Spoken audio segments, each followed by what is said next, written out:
साजे कह दिए सारा कुछ प्राइवेट। हुण जेड़ियां गल्लां ते आपां अज लड़ रहे हैं ये अज नहीं भी अज ही लागू हो गई। जे देश का प्रधानमंत्री नरेंद्र मोदी बन गया, नरसिम्हा राव देश का प्रधानमंत्री थी, ये नीतियां उदों आ गई पर वो घट गिणती दे विच ते लागू नहीं कर सकते थे।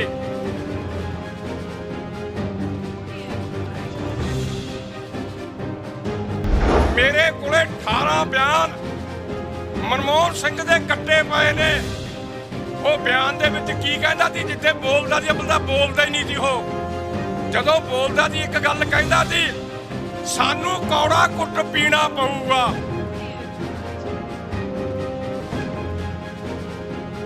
नहीं कानून बनाउण देने। जदों कानून बनावांगे, क्यों पुलिस उन्हां दी है, फौज उन्हां दी है, अफसरशाही उन्हां दी है। जदों असीं साडे हक दे कानून बनावांगे, जिहड़ा साडा 500 MP होऊगा वो दरिया 'च होऊगा। तिखे संघर्ष दे राह पए मेरे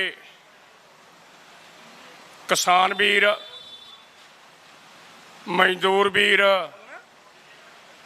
ते साडियां भैणां, साडे आगू साहबान। पहला फतेह सांझी करो। वाहिगुरू जी का खालसा, वाहिगुरू जी की फतेह।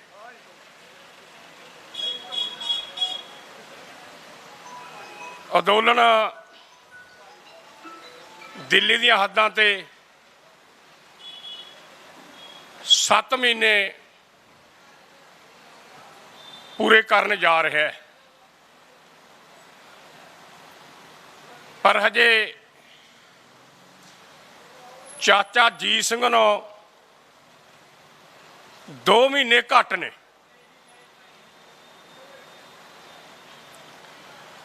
चाचा जी सिंह ने बरतानिया सरकार वेले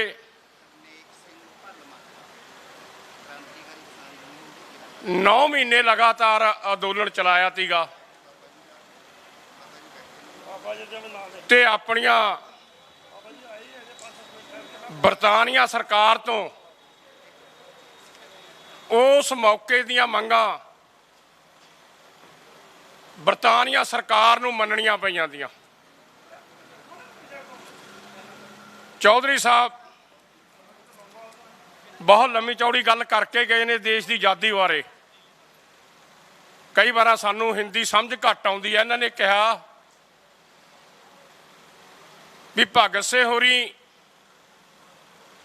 ते उहदे साथी साडे नाल आ वितकरा होना ती तां फांसी चढ़े ती। देश आज़ाद कराउण वेले वड्डियां कुरबानियां भारत दे लोकां ने दित्तियां। असीं भारत दे लोकां ने सारे ने खुशी मनाई भी हुण असीं आज़ाद हो गए। हुण सानू साडियां सुख सहूलतां रहणगीਆਂ।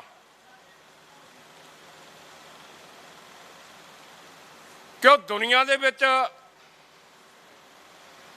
वड्डियां 2 ताकतां तियां।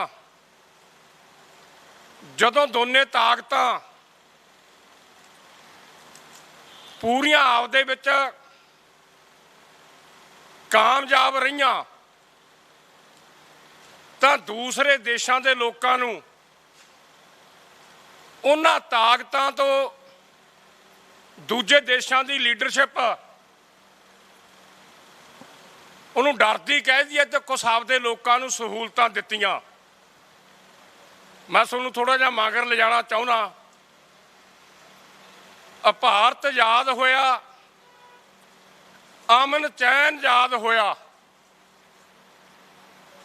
पर अंग्रेज़ां ने देखा भी भारत तां अमन चैन ही आज़ाद हो गया, इत्थे तां कोई गड़बड़ी नहीं हुई। अंग्रेज़ां ने जनाह दे उंगल लाई भी तू कह मैं देश का प्रधानमंत्री बनूं। उन्हें आपदी मंग ठा ली ते नेहरू कहंदा सी मैं प्रधानमंत्री बनूं। ये भरावो आपदी सत्ता वास्ते किन्ने लोकां दीयां जानां लै सकदे ने। दोने देशां दी उदों 35 करोड़ आबादी थी। दोनों ने प्रधानमंत्री बनने दे मारिया ने 10 लाख लोगों का घाण कराया। हो सिख होण, वो हिंदू होण, वो मुसलमान होण, जाना गईयां उन्हां दियां। 2 देश बनाते ते देश की ताकत घटाती। क्यों? बड़ा देश हुंदा तां ताकत हुंदी है, पर दोने प्रधानमंत्री बने 10 लाख लोगों दी जानां गईयां। ये इत्थों तक कर दिंदे ने। ये किहड़े प्रधानमंत्री की करतूत है? उदों जवाहर लाल नेहरू की ते जिन्नाह दी, ये उन्हां दी करतूत है। उदों 10 लोगों दी जानां लैणियां। मैं हर एक स्टेज ते कहना हुन्ना भी इत्थे 2 विचार ने। एक विचार है पूंजीवाद, जिन्हों असीं साम्राजवाद कहने आ। एक विचार है समाजवाद। जदों दोने देश वंडे जा रहे थे, जेड़े पिंडां दे विच समाजवाद दे विचारां वाले लोग बैठे थे, उत्थे एक मुसलमान की जान नहीं गई। वो सुरक्षित आपदे देश गए। वो समाजवाद विचारां वाले लोग कौन? जिन्हों असीं कहने आ लाल झंडे वाले। उत्थे चाहे तुसीं हुण भी इहदे अंतर करा लिओ, पड़ताल करा लिओ, जिथे जिथे उन्हां लोकां दा जोर सी लाल झंडे वालिआं दा, एक बंदे की जान नहीं गई। वो सुरक्षित आपदे पिंड गए। मेरे मानसा दे लवे ख्याला पिंड बनता है, पिंड हैगा उत्थे। मतलब जे कह दीए वध उन्हां लाल झंडे वालिआं दा जोर सीगा, उत्थों आपदी सुरक्षित नाल गए। मैं आपदी गल लिजाणी किहड़े पासे नूं है? भारत आज़ाद हो गया, एक ताकत थी दुनिया की अमरीका, एक ताकत थी रूस। तो उस मौके दे कहा भी चीन दे विच रेवोल्यूशन आ गया, इनकलाब आ गया, कई देशों दे विच इनकलाब आ गया। तो पता लगा भी भारत आज़ाद होया, इत्थे भी इनकलाब आऊगा, समाजवाद विचारां वाले लोगों का राज होऊगा। पर उस मौके दे प्रबंधकां ने भी समाज दे विच मतलब की हुंदा, पढ़ाई फ्री, इलाज फ्री, सड़क ते कोई टैक्स नहीं, इन्नियां जिहियां सहूलतां भी उहदे विच मिलदियां। जिहड़े कोई तुसीं वड्डी उम्र दे बैठे हो, उस मौके पिंडां दे विच सरकारी स्कूल बनाए गए ते फ्री लोकां नूं पढ़ाई दित्ती गई। पिंडां दे जे शहरां दे विच सरकारी हस्पताल बनाए गए, उत्थे फ्री इलाज होया लोकां दा। सड़कां माड़ियां बणियां, चंगियां बणियां, सड़क ते तुरन दा कोई टैक्स नहीं लगदा सीगा। उन्हां नूं पता सीगा जे लोकां नूं इन्नियां सहूलतां ना दित्तियां तां लोकां ने रेगूलेशन दे राह पै जाना। ये मंगां मंगणियां ने। ते मेरे किसान वीरो, जदों 1980 दे विच आके रूस टुट गया, रूस ढेरी हो गया, तो भारत दे लीडरां ने, भारत दे पूंजीवाद ने ਜਿਹੜੀਆਂ ਲੋਕਾਂ ਨੂੰ सहूलतां देनियां तीयां, ਉਹ तो पैर खिंचना पिछे कर लिया। साजे कह दिए सारा कुछ प्राइवेट। हुण ਜਿਹੜੀਆਂ गल्लां ते आपां अज लड़ रहे हैं, ये अज नहीं भी अज ही लागू हो गई। जे देश का प्रधानमंत्री नरेंद्र मोदी बन गया, नरसिम्हा राव देश का प्रधानमंत्री थी, ये नीतियां उदों आ गई पर वो घट गिणती दे विच ते लागू नहीं कर सकते थे। उदों इन्हां दा नाम हैगा तीगा संसारीकरण, धारीकरण, वपारीकरण, निजीकरण। उदों भी लड़न वाले लोगों ने जदों ये आउण लगियां नीतियां, उही समाजवाद विचारां ने दिल्ली दे विच घट्टो घट्ट 3 लाख बंदे दा घट कीता सीगा। ਤੇ ਉਹਦਾ ਵਿਰੋਧ ਕੀਤਾ ਸੀਗਾ। ਪਰ ਮੇਰੇ ਕਿਸਾਨ ਵੀਰੋ ਉਹ ਘੱਟ ਗਿਣਤੀ ਦੇ ਵਿੱਚ ਹੀ ਲਾਗੂ ਨਹੀਂ ਕਰ ਸਕੇ। ਫਿਰ ਬਦਲਦੀਆਂ ਰਹੀਆਂ ਸਰਕਾਰਾਂ, ਫਿਰ ਦੇਸ਼ ਦਾ ਪ੍ਰਧਾਨ ਮੰਤਰੀ, ਪਹਿਲਾਂ ਉਹਨੂੰ ਖਜ਼ਾਨਾ ਮੰਤਰੀ ਬਣਾਇਆ ਨਰਸਿਮਹਾ ਰਾਓ ਦਾ, ਫਿਰ ਵੋਟਾਂ ਤੋਂ ਬਿਨਾਂ ਜਿੱਤਿਆ ਰਾਜ ਸਭਾ ਦਾ ਮੈਂਬਰ ਬਣਾ ਕੇ ਮਨਮੋਹਨ ਸਿੰਘ ਨੂੰ ਦੇਸ਼ ਦਾ ਪ੍ਰਧਾਨ ਮੰਤਰੀ ਬਣਾਇਆ। ਮੇਰੇ ਕੋਲੇ 18 ਬਿਆਨ ਮਨਮੋਹਨ ਸਿੰਘ ਦੇ ਕੱਟੇ ਪਏ ਨੇ।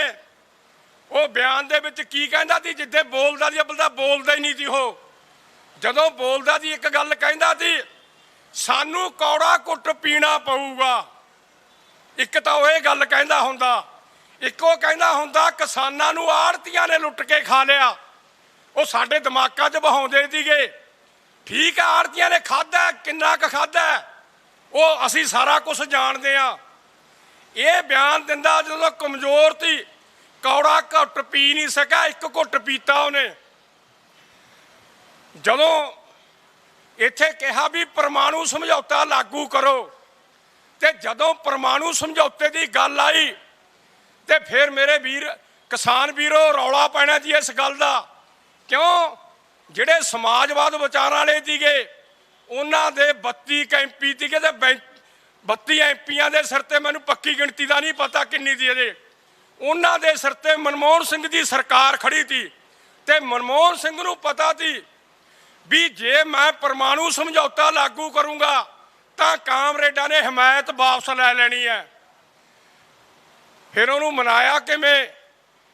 ਜਿੰਨੀਆਂ ਕੰਪਨੀਆਂ ਉਹਨਾਂ ਦੇ ਸੈਕਟਰੀ, ਸਰਕਾਰ ਦੇ ਸੈਕਟਰੀਆਂ ਨਾਲ ਗੱਲ ਕੀਤੀ। ਜਿਵੇਂ ਅਸੀਂ 11 ਮੀਟਿੰਗਾਂ ਦੇ ਵਿੱਚ ਜਾਂਦੇ ਰਿਹਾ, ਮੰਤਰੀ 3 ਬਹਿੰਦੇ ਸੀ, 35 ਸੈਕਟਰੀ ਬਹਿੰਦੇ ਸੀ, ਵੱਡੇ ਵੱਡੇ ਸਿਰਾਂ ਵਾਲੇ ਪੜ੍ਹੇ ਲਿਖੇ। ਉਹ ਸੈਕਟਰੀਆਂ ਨੇ ਆ ਕੇ ਗੱਲ ਕੀਤੀ ਵੀ ਤੁਸੀਂ ਚਿੰਤਾ ਨਾ ਕਰੋ, ਪਰਮਾਣੂ ਸਮਝੌਤਾ ਲਾਗੂ ਕਰੋ, ਤੁਹਾਡੀ ਸਰਕਾਰ ਨਹੀਂ ਟੁੱਟਣ ਦਿੰਦੇ। ਫਿਰ ਸੋਨੀਆ ਗਾਂਧੀ ਨਾਲ ਮੀਟਿੰਗ ਕਰੀ ਵੀ ਤੁਸੀਂ ਪਰਮਾਣੂ ਸਮਝੌਤਾ ਲਾਗੂ ਕਰੋ, ਤੁਹਾਡੀ ਸਰਕਾਰ ਨਹੀਂ ਟੁੱਟਣ ਦਿੰਦੇ। ਫਿਰ ਮਨਮੋਹਨ ਸਿੰਘ ਨਾਲ ਮੀਟਿੰਗ ਕੀਤੀ ਵੀ ਤੂੰ ਪਰਮਾਣੂ ਸਮਝੌਤਾ ਲਾਗੂ ਕਰ, ਤੇਰੀ ਸਰਕਾਰ ਨਹੀਂ ਟੁੱਟਣ ਦਿੰਦੇ। ਮਨਮੋਹਨ ਸਿੰਘ ਨੂੰ ਪਤਾ ਸੀ ਜਿੱਦੇ ਮੈਂ ਪਰਮਾਣੂ ਸਮਝੌਤਾ ਲਾਗੂ ਕਰਤਾ ਕਾਮਰੇਡਾਂ ਨੇ ਹਮਾਇਤ ਵਾਪਸ ਲੈਣੀ ਆ, ਮੇਰੀ ਸਰਕਾਰ ਡਿੱਗ ਪੈਣੀ ਹੈ। ਪਰਮਾਣੂ ਸਮਝੌਤਾ ਲਾਗੂ ਕਰਤਾ ਤੇ ਕਾਮਰੇਡਾਂ ਨੇ ਆਪਦੀ ਹਮਾਇਤ ਵਾਪਸ ਲੈ ਲਈ ਤੇ 15 ਦਿਨਾਂ ਦੇ ਅੰਦਰ ਅੰਦਰ ਬਹੁਮਤ ਦਿਖਾਉਣਾ ਸੀਗਾ ਤੇ ਬਹੁਮਤ ਦਿਖਾਉਣ ਵਾਸਤੇ ਹੋ ਗਈ ਤਿਆਰੀ। ਫਿਰ ਕਿਹੜੇ ਤਰੀਕੇ ਨਾਲ ਬਹੁਮਤ ਦਿਖਾਈ? ਫਿਰ ਉਹ ਕੰਪਨੀਆਂ ਨੇ ਜਿਹੜੀ ਜ਼ਿੰਮੇਵਾਰੀ ਲਈ ਸੀ ਵੀ ਜਿਹੜੇ ਦਾ ਦੂਜੀ ਪਾਰਟੀ ਦਾ ਐਮਪੀ ਮਨਮੋਹਨ ਸਿੰਘ ਨੂੰ ਵੋਟ ਪਾਊਗਾ ਉਹਨੂੰ 20 ਕਰੋੜ ਰੁਪਈਆ ਤੇ ਜਿਹੜਾ ਗੈਰ ਹਾਜ਼ਰ ਰਹੂਗਾ ਉਹਨੂੰ 10 ਕਰੋੜ ਰੁਪਈਆ ਤੇ 3 ਕਰੋੜ ਰੁਪਈਆ ਕਾਮਰੇਡਾਂ ਨੂੰ ਛੱਡ ਕੇ ਸਾਰਿਆਂ ਨੂੰ ਦਿੱਤਾ ਸੀਗਾ। ਤੁਹਾਡੇ ਚੇਤੇ ਵਾਲਾ ਵੀਡੀਓ ਹੁਣ ਕਢਾ ਲਓ। ਭਾਰਤੀ ਜਨਤਾ ਪਾਰਟੀ ਵਾਲੇ ਨੋਟ ਛਾਲੇ ਦੀ ਤਹਾਂ ਵੀ ਸਾਨੂੰ ਰੁਪਈਏ ਦਿੱਤੇ ਨੇ ਤੇ ਆਪਣੇ ਪੰਜਾਬ ਦੇ ਵਿੱਚੋਂ ਗੈਰ ਹਾਜ਼ਰ ਰਿਹਾ ਸੀ। ਜੇ ਤੁਹਾਡੇ ਚੇਤੇ ਆ ਇੱਥੋਂ ਬੋਲ ਕੇ ਦੱਸੋ ਕੌਣ ਗੈਰ ਹਾਜ਼ਰ ਰਿਹਾ ਸੀ? ਜਿਹੜਾ ਗੈਰ ਹਾਜ਼ਰ ਰਹੂ ਉਹਨੂੰ 10 ਕਰੋੜ ਰੁਪਈਆ। ਹੈ ਚੇਤੇ ਕਿਸੇ ਦੇ? ਮੇਰਾ ਖਿਆਲ ਹੈ ਚੇਤੇ ਹੈ ਨਹੀਂ। ਲੇਬੜਾ ਗੈਰ ਹਾਜ਼ਰ ਰਿਹਾ ਸੀ। ਲੇਬੜਾ ਅਕਾਲੀ ਦਲ ਦਾ ਲੀਡਰ, ਉਹ ਆਇਆ ਨਹੀਂ ਸੀ, ਉਹਨੇ 10 ਕਰੋੜ ਰੁਪਈਆ ਲਿਆ ਸੀ, ਅਕਾਲੀਆਂ ਨੇ ਉਹਨੂੰ ਕੱਢਿਆ ਸੀ। ਫਿਰ ਮੇਰਾ ਕਹਿਣ ਦਾ ਮਤਲਬ ਆਪਾਂ ਸੋਚਦੇ ਹਾਂ ਵੀ ਅਸੀਂ ਵੋਟਾਂ ਨਾਲ ਸਰਕਾਰ ਬਣਾਵਾਂਗੇ, ਅਸੀਂ ਸਾਰਾ ਕੁਝ ਕਰਾਂਗੇ। ਮੈਂ ਪਹਿਲਾਂ ਵੀ ਇੱਕ ਸਟੇਜ ਤੇ ਬੋਲ ਕੇ ਗਿਆ, ਮੇਰੇ ਕੋਲ ਸਮਾਂ ਦੀ ਜਾਤ ਨਾਲ ਸਮੇਂ ਨਾਲ ਧਿਆਨ ਨਾਲ ਬੋਲਣਾ ਪੈਂਦਾ। ਮੈਂ ਇੱਕੋ ਹੀ ਗੱਲ ਕਹਿ ਕੇ ਆਪਦੀ ਗੱਲ ਸਮਾਪਤ ਕਰਨੀ ਹੈ। ਤੁਸੀਂ ਮੰਨ ਲਓ ਜਿਹੜੀ ਗੱਲ ਮੈਂ ਕਹਿਣਾ ਵੀ ਸਮਾਜਵਾਦ ਵਿਚਾਰਾਂ ਦੇ 500 ਐਮਪੀ ਜਿੱਤਿਆ ਦਿਓ, ਪਰ ਉਹ ਕਾਨੂੰਨ ਨਹੀਂ ਬਣਾਉਣ ਦਿੰਦੇ, ਨਹੀਂ ਕਾਨੂੰਨ ਬਣਾਉਣ ਦੇਣੇ। ਜਦੋਂ ਕਾਨੂੰਨ ਬਣਾਵਾਂਗੇ, ਕਿਉਂ ਪੁਲਿਸ ਉਹਨਾਂ ਦੀ ਹੈ, ਫੌਜ ਉਹਨਾਂ ਦੀ ਹੈ, ਅਫਸਰਸ਼ਾਹੀ ਉਹਨਾਂ ਦੀ ਹੈ। ਜਦੋਂ ਅਸੀਂ ਸਾਡੇ ਹੱਕ ਦੇ ਕਾਨੂੰਨ ਬਣਾਵਾਂਗੇ, ਜਿਹੜਾ ਸਾਡਾ 500 ਐਮਪੀ ਹੋਊਗਾ ਉਹ ਦਰਿਆ 'ਚ ਹੋਊਗਾ। ਤੁਸੀਂ ਕਾਨੂੰਨ ਬਣਾਓਗੇ ਕਿਵੇਂ? ਜਿੰਨੀ ਦੇਸ਼ ਦੀ ਫੌਜ ਹੈ, ਜਿੰਨੀ ਦੇਸ਼ ਦੀ ਪੁਲਿਸ ਹੈ, ਜੇ ਤਾਂ ਉਹਨੇ ਕਿਸਾਨਾਂ ਦੇ ਖਾੜਕੂ ਕਿਸਾਨਾਂ ਦੇ ਹੱਥ ਦੇ ਵਿੱਚ ਡਾਂਗ ਹੋਊ ਤੇ ਝੰਡਾ ਹੋਊ। ਮੈਂ ਅਗਲੀ ਗੱਲ ਹਜੇ ਕਹਿਣੀ ਨਹੀਂ ਚਾਹੁੰਦਾ, ਜਿਹੜੀ ਕਰਨੀ ਪਊ ਉਹ ਝੰਡਾ ਹੋਊ फिर जदों कानून बदलांगे, जिन्नी पुलिस आ थाने दे बाहर के उन्हें साडी फौज खड़ी होऊगी, किते डीसी दे बाहर के खड़ी होऊ, फौज दे अफसर घेरे होणगे, फिर सोडे कानून सोडे हक दे बनणगे। मेरे वीरो, ऐ छेती छेती कानून नहीं बनते। ये साडी एकजुटता की लोड़ है। जिन्हां ने तुसीं मेरी गलबात सुनी, मैं तुहाडा सारिਆਂ ਦਾ धन्नवाद करदा। वाहिगुरू जी का खालसा, वाहिगुरू जी की फतेह। पंजाब ਅਤੇ ਪੰਜਾਬੀਅਤ ਨਾਲ ਜੁੜਿਆ ਹਰ ਮੁੱਦਾ, ਹਰ ਖਬਰ ਨਿਰਪੱਖ ਤਰੀਕੇ ਨਾਲ ਤੁਹਾਡੇ ਤੱਕ ਪਹੁੰਚਣ ਦੀ ਕੋਸ਼ਿਸ਼ ਵਿੱਚ ਤੁਸੀਂ ਵੀ ਦੇਵੋ ਸਾਡਾ ਸਾਥ। ਤਾਂ ਹੁਣੇ ਲਾਈਕ ਕਰੋ ਸਾਡਾ ਫੇਸਬੁੱਕ ਪੇਜ, ਸਬਸਕ੍ਰਾਈਬ ਕਰੋ YouTube ਤੇ ਅਤੇ ਫੋਲੋ ਕਰੋ ਇੰਸਟਾ ਅਤੇ ਟਵਿੱਟਰ ਤੇ ਨਿਰਪੱਖ ਪੋਸਟ। ਖਬਰ ਦੀ ਨਿਰਪੱਖ ਆਵਾਜ਼। ਵਿਜ਼ਿਟ ਕਰੋ www.nirpakhpost.com।